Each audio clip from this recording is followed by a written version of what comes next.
ভাই ওই আমার ওই দাদাগের ভাই একটা গাছ ছিল ভাই, তাতে যাই আম হইতি ভাই, দেখলে একদম ঝক্কনক্ক। এই কোনে তো দাদাগের আম গাছ কোনে রে? রই রই ভাই, তুই তুই জানিস নি, আমি জানি। আমার আমার দাদির সাথে বিয়ে হইলে একদম আপন দাদা আমার। সত্যি তো দাদাগের গাছ? ভাই তুই আর আমার মিছি কথা কই কোনো লাভ আছে? তাহলে চল, তাহলে তুই গাছে উঠতে পারিস তো ভাই? উঠবানে চল। চল এ ভাই, তুই নে চল তাহলে, এমনি বেড়ার এমনি চল। চল। এ ভাই, এটা কাঁচা ভাই, এটা পাকা দেখি দে। এটা ঠান্ডা হতা পাকা আম পাবো তো গাছে?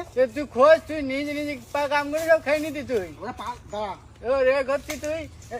এই পাকা আম উপরতে দিয়া লাগবে না, তুই নিচে নাম, আমি বাকিটা পাকাই নিচ্ছি। এখানে নিচে নাম। এই এই দাঁড়া,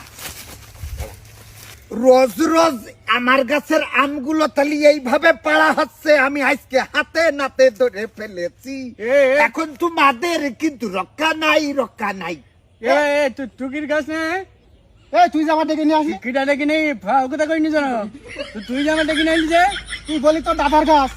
কোনে দাদার গাছ কইস? আমি পাগল নেই, আমার দাদা নেই, আমি হই বলতে আমার দাদা দেখতি না আমি। এই এই খবরদার, ওর গায়ে হাত দিবি না। ও একটা পাগল ছাগল মানুষ, তোর তো মাথায় বুদ্ধি আছে, ওর তো দাদা মরি ভূত হয়ে গেছে, তুই ভালো করে জানিস। তাই তো। হ্যাঁ হ্যাঁ, তোর গুলি মারি তোর।